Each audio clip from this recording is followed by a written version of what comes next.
Isang araw pa nga lang kami dito sa Taiwan mga mare, nabudol na kagad kami. Paano ba naman kasi habang nagmamall kami ay nakita namin itong mga McDo Crocs at nagningning talaga ang aming mga mata. Habang bumibili nga kami nito, ang pagkakaalam ko ay hindi pa na-release sa Pinas. Pero mga mi, hindi sila kompleto dito dahil ang Crocs lang na available ay yung McDo, yung Birdie at saka si Hamburglar. Hinahanap ko nga si Grimace mga mi dahil yun talaga yung gusto kong bilhin pero hindi daw available dito at out of stock. Kaya naman ang napili ko dito ay si Birdie na lang na color yellow tapos si daddy to naman itong red na McDo. Don't worry, kapag bumili ka naman nito ay kasama na yung mga G-bits dahil kapag hiwalay mo yung bibilhin ay medyo mahal. May mga provided din na mga plastic dito. Yun nga lamang walang box katulad kapag bibili ka sa Pinas. Hindi lang pala ito ang aming binili mga mi dahil may mga nagpasabay din pero hindi ko na nga na videohan. Pero feeling ko naman ilang araw lang din ay available na ito sa Divisoria. Charis. Yung McDo and Crocs series nga pala ay puro pang adult lang yung mga sizes nila kaya hindi namin nabilhan si Pio. Kaya nung pumunta na kami sa ibang store mga mi ay itong PJ Masks na lang ang binili namin sa kanya. Bukod nga sa pagsha-shopping na wala naman sa itinerary ay nag-food trip na din pala kami dito sa may Taiwan. Sa nga pala sa pinakasikat na night market dito sa Taipei mga mare ay itong Rauhe Night Market. Kung sa Manila nga ay meron tayo na Ugbo street food na kung saan maraming nagpupunta,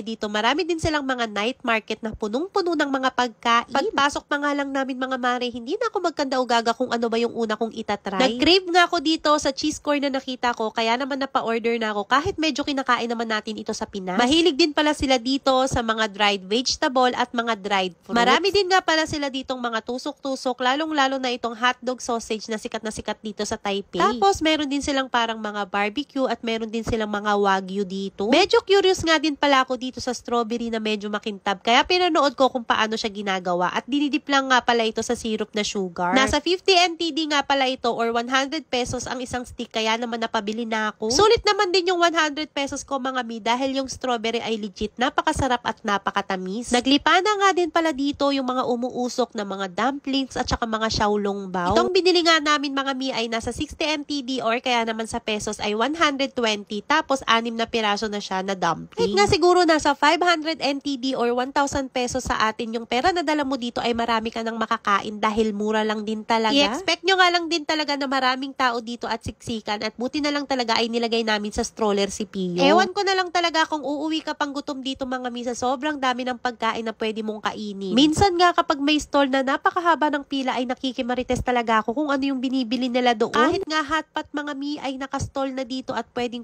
kang mag-hotpot habang nakatayo. Meron din nga pala silang durian dito na may cheese at napakabango kaso hindi naman tayo kumakain ng durian. At eto na nga ang aking pinakahihintay mga mi. Ito daw kasi yung pinaka-recommended kapag pupunta ka dito sa may Rauhe Night Market. Ito nga pala yung pinakasikat na pork pepper buns nila at in fairness, Michelin star ito. Nakita ko nga din kung paano nila niluluto yung pork pepper buns at parang nasa loob nga ng pugon. Ang price nga pala ng isang pork pepper buns ay nasa 60 NTD or kung i-convert mo into peso ay nasa 120 pesos. Sarap nga ito kainin lalong-lalo na kapag nag-uusok-usok kaya naman hindi ko na pinatagal at kinagat ko na nga. Unang kagat nga ay syempre tinapay muna lahat pero kapag nakagat mo na yung gitna, eto na yung laman niya mga mi, napakarami. Isa nga lang ang masasabi ko dito na kung napakasarap at heaven talaga at hindi lang hype mga mi dahil masarap talaga. Para siyang toasted siopaw mga mi pero ito ibang klase yung levelings kaya nga marirate ko to ng 1 million out of 10 at ito na nga siguro ang pinaka-paborito kong nakain dito sa Taiwan. Kaya kung magpupunta nga kayo dito sa Taiwan at magta-travel, itry nyo na din dito sa Rauhe Night Market at syempre itry nyo na din itong pork pepper buns na makikita nyo lang sa unahan na arko. Sa sobrang dami nga ng nakain namin, hindi ko na na-video dahil napakadaming tao. Feeling ko nga ay ma-empacho na kami ni Daddy Ton sa sobrang dami naming trinay dito na iba't ibang pagkain. Pero syempre, feeling turista lang, ay itatry din natin yung mga pagkain na binibenta nila dito for experience na din. Oh, siya mga mi, yun lang muna for today's video. Bye! At mga mi, mabalik nga tayo dito sa aking sideline na sitaw na kung saan kahit nasa Taiwan ako ay chinecheck ko pa rin ito. Titignan ko nga dito yung mga products ko, tapos yung mga nag-purchase at eto nga, i-share ko sa inyo kung paano nga tayo mag-recharge dito sa ating sitaw account. Click nyo nga lang itong my wallet, tapos recharge wallet. Tapos may dalawang option nga pala tayo dito mga mi, isang quick pay online, tapos isang offline recharge na kung saan ay BDO account naman ito. Na madalas ang ginagamit ko ay itong quick pay online na kung saan ay may dalawang option, isang peso, isang GCash. Sa peso nga ay may BPI, Union Bank, Coins, BDO at RCBC. Ilalagay mo lang yung amount dyan kasi confirm mo na kung anong payment method ang gusto mo. Sa GCash nga pala mga mi, madali lang dahil ilalabas nila yung step-by-step process kung paano ka makakapag-recharge ng wallet. Hindi Hindi gulay sisitaw dito mga mi, kundi isang e-commerce dropshipping na kung saan pwede ka kumita kahit nasa bahay ka lang. Kaya i-download mo na and be a seller now.